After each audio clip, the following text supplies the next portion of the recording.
बिस्मिल्लाहिर्रहमानिर्रहीम। अस्सलाम वालेकुम स्टूडेंट्स, मैं सर कमर और आप देख रहे हैं कमर एकेडमी। स्टूडेंट्स, आज हमारा अकाउंट्स फ्रॉम इनकम्प्लीट रिकॉर्ड्स का नेक्स्ट लेक्चर होगा। तो सबसे पहले हम क्वेश्चन को रीड आउट कर लेते हैं और उसके बाद हम सोल्यूशन पे आएंगे। हमारे पास क्वेश्चन नंबर 5 है। Mister Salim Hasan commenced business on 1 January 2005 with a capital of ₹50,000। Students, Salim Hasan ने बिजनेस स्टार्ट किया है कितने कैपिटल से? 50,000। ये हमारा कौन सा कैपिटल होगा? Yes, opening capital. क्योंकि इससे पहले भी लेक्चर में बता चुका हूं आपको कि जब भी बिजनेस स्टार्ट किया जाता है तो जिस कैपिटल से स्टार्ट किया जाता है वो ओपनिंग कैपिटल होता है। ही इमीडिएटली परचेज फर्नीचर 12,000। उसने फौरन खरीदा फर्नीचर, जो कि हमारा क्या होता है? एसेट 12,000 का। ऑन 1 अप्रैल 2005, 1 अप्रैल 2005 को ही borrowed ₹30,000 from his friend mister Nasir at 10% per annum and introduced a further capital of his own amounting to ₹19,000। Students, इस सेंटेंस में वो कह रहे हैं कि 1 अप्रैल 2005 को ही बोरोड, उसने उधार लिया 30,000 रुपए from his friend mister Nasir, अपने दोस्त नासिर से 30,000 रुपया कर्ज उधार लिया एट 10% पर एनम। यानी नासिर साहब ने कहा कि जब आप मुझे 30,000 रुपया वापस करेंगे तो मैं आपसे इस पे 10% इंटरेस्ट यानी सूद भी लूंगा। एंड इंट्रोड्यूस्ड, यानी कि स्टूडेंट्स अभी तक वो सेंटेंस कंप्लीट नहीं हुआ, ठीक है। And introduced a further capital of his own amounting 19,000। यानी सलीम हसन ने 1 अप्रैल 2005 को दो काम किए। एक तो अपने फ्रेंड नासिर से 30,000 रुपए उधार लिए 10% इंटरेस्ट पे, और साथ ही उसी डेट को फर्दर कैपिटल भी कारोबार में लगाया है 19,000 रुपया। उसके बाद स्टूडेंट्स कह रहे हैं he had withdrawn ₹1,800 eight the end of each month for family expenses. वो कह रहे हैं कि उसने विड्रॉ किए हैं, यानी कारोबार से पैसे निकाले 1800 at the end of each month, हर महीने 1800 रुपया फॉर फैमिली एक्सपेंस। इसको स्टूडेंट्स हम क्या नाम देंगे? Yes, drawings. और इसको मल्टीप्लाई 12 करेंगे because at the end of each month हर महीने है, तो मल्टीप्लाई 12 से करेंगे। On 31 December 2005 his position was as follows. Cash in hand हमारे asset students, cash at bank asset, debtors asset, stock asset, bill receivable asset, creditors liability, rent due. Students, इससे जो पहले भी आपको लेक्चर मैंने दिया था प्रीवियस लेक्चर, उसमें लिखा था owing for rent. Owing for rent का मतलब यही था कि रेंट अदा करना है, और रेंट ड्यू का मतलब यही है कि बाकी रेंट जो कि अदा करना है, तो ये भी आपकी लायबिलिटी होती है। उसके बाद स्टूडेंट्स वो कह रहे हैं असरटेन द प्रॉफिट और loss made by him after considering the following adjustment. Number 1 में कह रहे हैं डिप्रिसिएट फर्नीचर 10% पर एनम। कह रहे फर्नीचर की वैल्यू 10% डिप्रिसिएट कम करें। सेकंड पॉइंट स्टूडेंट्स आ गया चार्ज इंटरेस्ट ऑन कैपिटल 10%। कह रहे इंटरेस्ट ऑन कैपिटल लें 10%। स्टूडेंट्स, ये नया पॉइंट आ गया फर्स्ट टाइम, तो जब सॉल्व करेंगे तो इसको भी देख लेंगे। फिर थर्ड पॉइंट में कह रहे हैं interest is unpaid on mister Nasir loan. Students, इस पॉइंट से आपने पजल नहीं होना। वो कह रहे हैं interest is unpaid on mister Nasir loan, जो हमने नासिर साहब से लोन लिया है उसमें जो 10% हमने इंटरेस्ट देना है, वो कह रहे हैं अभी तक अनपेड है, यानी अभी तक इंटरेस्ट पे नहीं किया, देना है, अभी पे करना है। अनपेड का मतलब यही है कि अभी अदा नहीं किया। अगर लिखा होता इंटरेस्ट इज पेड तो फिर हम इंटरेस्ट को इग्नोर कर लेते, तो यहाँ पे स्टूडेंट्स इंटरेस्ट देंगे साथ। और पॉइंट नंबर 4 स्टूडेंट्स आ गया right of 2800 from sundry debtors. Debtors की वैल्यू में से 2800 राइट ऑफ कर दें, खत्म कर दें। स्टूडेंट्स, क्वेश्चन को हमने रीड आउट कर लिया है, अब हम इसको प्रॉपर सॉल्व करते हैं। हम यहाँ पे लिख लेते हैं क्वेश्चन नंबर 5 और लिख लेंगे सलीम हसन। उसके बाद स्टूडेंट्स लिख लेंगे क्लोजिंग स्टेटमेंट ऑफ अफेयर्स। इसलिए कि स्टूडेंट्स हमारे पास ओपनिंग कैपिटल ऑलरेडी गिवन है, तो हमें सिर्फ क्या फाइंड करना है? क्लोजिंग कैपिटल फाइंड करना है। और डेट हमारे पास स्टूडेंट्स जो गिवन है वो हम लिख लेते हैं। अब स्टूडेंट्स इसका हम फॉर्मेट बना लेते हैं, जो कि होप्स ऑफ फॉर्मेट अब आपको समझ आ गई होगी फॉर्मेट की। एसेट्स रुपीस, उसके बाद स्टूडेंट्स हम क्या लिखते हैं? लायबिलिटीज और रुपीस। अब स्टूडेंट्स हम वैल्यूज इसमें पुट करते हैं। यहाँ पे हमारे पास स्टूडेंट्स स्टार्ट में कह रहे थे कि बिजनेस स्टार्ट किया with a capital, opening capital, जो कि इसमें कहीं भी नहीं आता। नेक्स्ट स्टूडेंट्स को कह रहे थे ही परचेज फर्नीचर, तो फर्नीचर हमारा स्टूडेंट्स क्या होता है? यस, एसेट होता है, तो ये हम यहाँ लिख लेते हैं 12,000। उसके बाद स्टूडेंट्स कह रहे हैं ही बोरोड, उसने अपने फ्रेंड से उधार लिया है। तो स्टूडेंट्स, इससे पहले भी लेक्चर में बता चुका हूँ, जब हम उधार लेते हैं तो वो वापस करना होता है, इसलिए वो आपकी लायबिलिटी होती है, जिम्मेदारी होती है। तो यहाँ स्टूडेंट्स हम लिख लेंगे लोन फ्रॉम नासिर लिख लेंगे 30,000 और स्टूडेंट्स इसमें क्या प्लस करेंगे, यस इंटरेस्ट जो इससे पहले लेक्चर में भी हम ऐड कर चुके हैं बिकॉज इंटरेस्ट साथ अदा करना है। तो यहाँ इसको कैलकुलेट कर लेते हैं 30,000 मल्टीप्लाई 10/100, लेकिन स्टूडेंट्स हम 9/12 क्यों करेंगे, बिकॉज स्टूडेंट्स नासिर साहब कह रहे हैं पर एनम पूरे साल को मुझे इंटरेस्ट हो, लेकिन हमने नासिर साहब से ये जो लोन लिए बोरोड उधार लिए वो कब लिए 1 अप्रैल को 2005 और स्टूडेंट साल का एंड हो रहा है 31 दिसंबर को और हमने उधार कब लिए 1 अप्रैल। तो आप जब 1 अप्रैल का महीना भी काउंट करेंगे बिकॉज फर्स्ट डेट है, तो स्टूडेंट्स जब 1 अप्रैल से आप 31 दिसंबर तक काउंट करें तो 9 मंथ्स, तो इट्स मीन 9 मंथ्स का हम क्या देंगे इंटरेस्ट पे करेंगे। तो स्टूडेंट्स हम क्या करेंगे कि हम 9 मंथ्स का इसका इंटरेस्ट जब पे करेंगे तो ऑलमोस्ट इंटरेस्ट की अमाउंट आ जाती है 2,250। तो स्टूडेंट्स इसमें जब हम ये ऐड कर लेंगे तो 32,250 32,250 हमने ओवरऑल नासिर साहब को इंटरेस्ट समेत ये लोन वापस करना होगा। होप सो स्टूडेंट्स आपको इस पॉइंट की समझ आ चुकी होगी। नेक्स्ट स्टूडेंट्स कह रहे थे फर्दर कैपिटल जो कि इसमें कहीं भी नहीं आता, फिर स्टूडेंट्स ड्राइंग्स कहीं नहीं आएंगी और फिर कह रहे हैं स्टूडेंट्स लास्ट पैराग्राफ में कैश इन हैंड, ये हमारा क्या होता है एसेट, जो कि इसकी वैल्यू स्टूडेंट्स हमारे पास है 1200। उसके बाद स्टूडेंट्स कह रहे हैं कैश एट बैंक, ये भी हमारा क्या होता है, यस ये भी हमारा एसेट होता है जो कि हमारे पास है 15,600।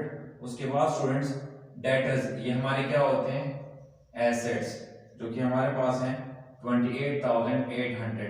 स्टूडेंट्स ये जरा पॉइंट समझिएगा, डेटर्स वो लोग होते हैं जिनसे हमने उधार का जो हमने उनको उधार की चीजें बेची होती हैं उनसे हमने अपना उधार का पैसा वापस लेना होता है। तो स्टूडेंट्स यहाँ पे डेटर्स वो लोग जिनसे उधार का पैसा वापस लेना है वो है 28,800 रुपया 28,800 उनसे वापस लेना है।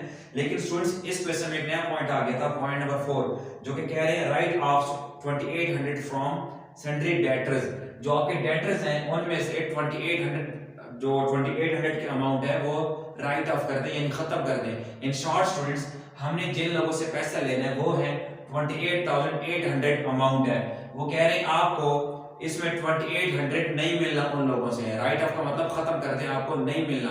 तो स्टूडेंट्स याद रखें इसमें क्या करेंगे ये भी माइनस कर देंगे बिकॉज ये पैसा हमें नहीं मिलना। लेकिन स्टूडेंट्स याद रखें इसको नाम क्या देना है, जो अमाउंट आपको नहीं मिलनी होती उसको हम क्या नाम देंगे बैड डेट्स। स्टूडेंट्स बैड बुरा, डेट कर्जा, बुरा कर्जा यानी कि ना मिलने वाला कर्जा।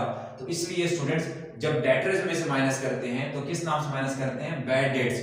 लेकिन जब फर्नीचर में से जब भी हमने वैल्यू माइनस की है तो वो होती है डिप्रिसिएशन, क्योंकि स्टूडेंट्स जो फिजिकल एसेट्स होते हैं जिनको हम टच कर सकते हैं जैसे कि फर्नीचर बिल्डिंग वगैरह, तो उनकी जब वैल्यू कम होती है तो वो डिप्रिसिएशन के नाम से माइनस होती है। जबकि डेटर जो होते हैं ये लोग होते हैं जिनसे आपने पैसा वापस लेना होता है, इसलिए इसको जब माइनस करते हैं तो बैड डेट्स के नाम से यानी ना मिलने वाला कर्जा। तो राइट ऑफ का मतलब था कि पैसा आपको नहीं मिलना।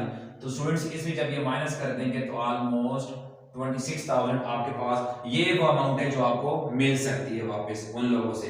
फिर स्टूडेंट्स स्टॉक, ये भी आपके लिए क्या होता है एसेट होता है 40,800। फिर स्टूडेंट्स बिल रिसीवेबल शॉर्टकट लिखा हुआ है B/R जो कि आपके लिए ये भी एसेट होते हैं। अच्छा स्टूडेंट्स उसके बाद क्या कह रहे हैं क्रेडिटर्स जो कि आपकी क्या होती है लायबिलिटी, जिन लोगों को आपने पैसा उधार वाला वापस करना है जो कि 3,000 है। उसके बाद स्टूडेंट्स रेंट ड्यू या ओइंग फॉर रेंट, बात एक ही है आपने रेंट पे करना है, ये 900 रुपए है। होप सो स्टूडेंट्स आपको इन पॉइंट की समझ आ रही होगी। नेक्स्ट स्टूडेंट्स हमारे पास क्या कह रहे थे पॉइंट में डिप्रिसिएट फर्नीचर, तो अब स्टूडेंट्स क्या करेंगे इसमें माइनस करेंगे 10%। तो 12,000 का स्टूडेंट्स जब हम 10/100 करेंगे तो ऑलमोस्ट 1200 आ जाएगा। तो ये हम क्या कर लेते हैं इसमें माइनस कर लेते हैं तो ऑलमोस्ट हमारे पास 10,800 की वैल्यू आ जाएगी। Next students interest on capital इसमें नहीं आता, interest is unpaid on mister Nasir loan, जो थर्ड पॉइंट है अभी तक नासिर के जो लोन है उस पर हमने इंटरेस्ट नहीं पे किया। तो स्टूडेंट्स यानी इसका मतलब क्या था पे करना है, अनपेड का मतलब इंटरेस्ट साथ पे करना है, तो हमने पे कर दिया पहले ही। नेक्स्ट स्टूडेंट्स राइट ऑफ वो हमने पॉइंट कर दिया।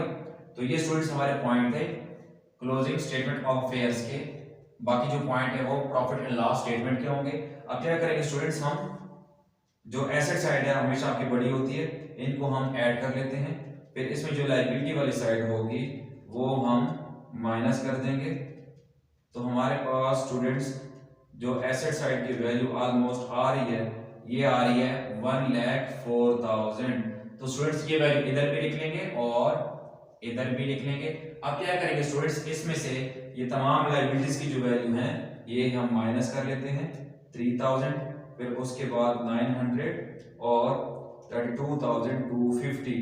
तो स्टूडेंट्स हमारे पास जो वैल्यू ऑलमोस्ट बच जाती है वो हमारे पास स्टूडेंट्स है 67850।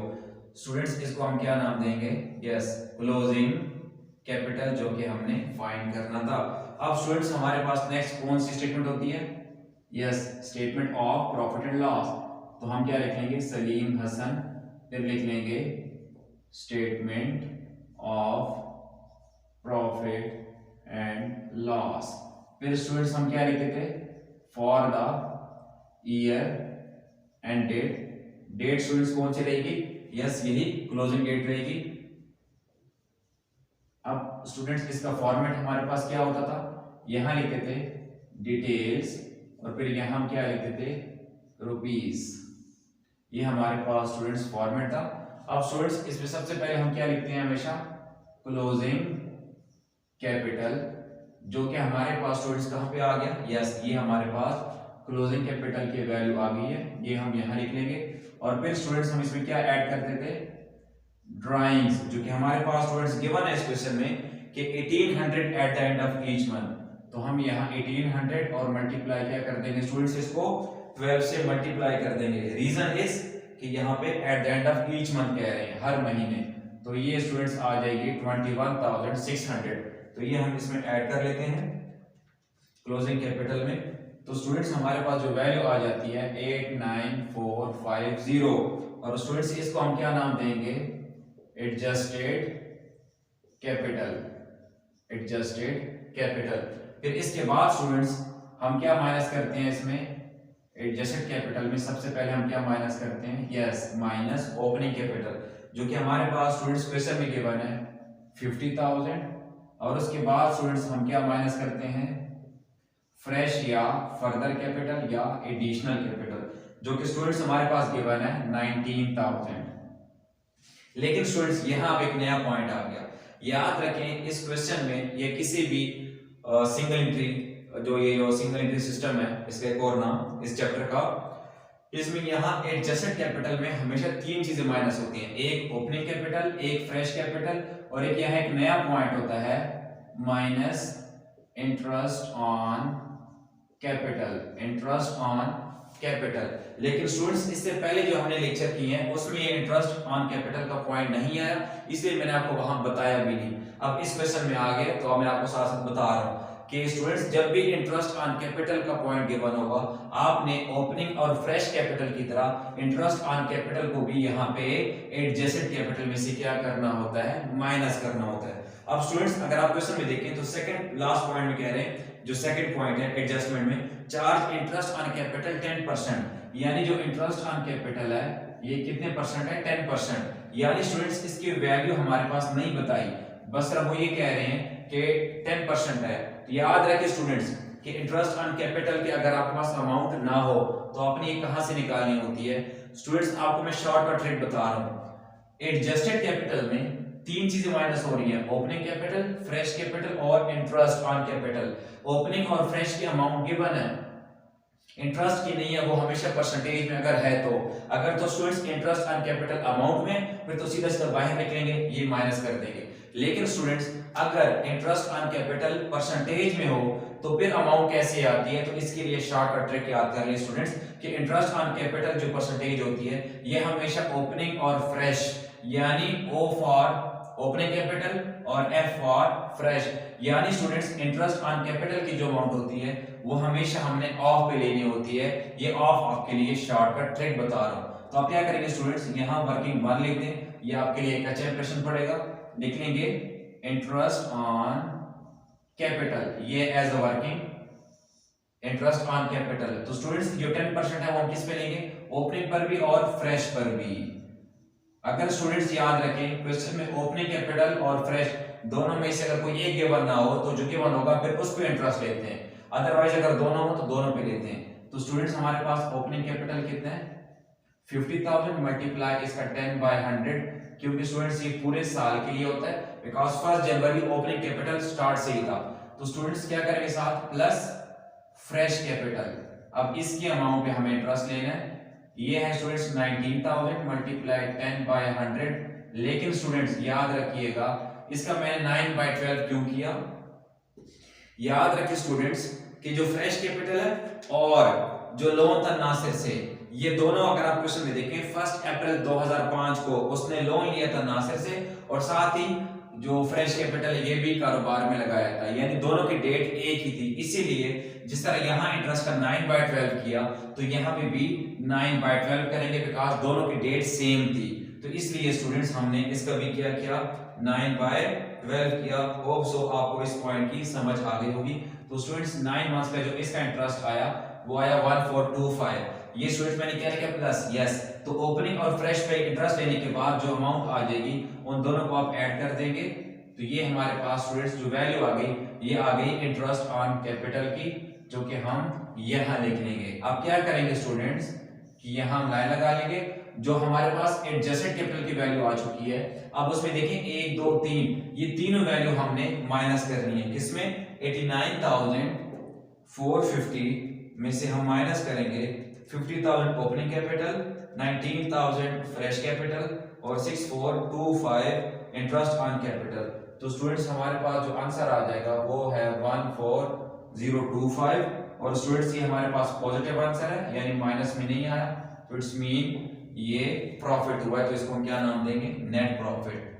और स्टूडेंट्स यहाँ तक साथ ही हमारा लेक्चर कंप्लीट हो गया है। उम्मीद करता हूँ आपको इसकी समझ आ गई होगी। इसके बावजूद भी अगर आपका कोई क्वेश्चन हो तो आप लोग कमेंट्स में पूछ सकते हैं।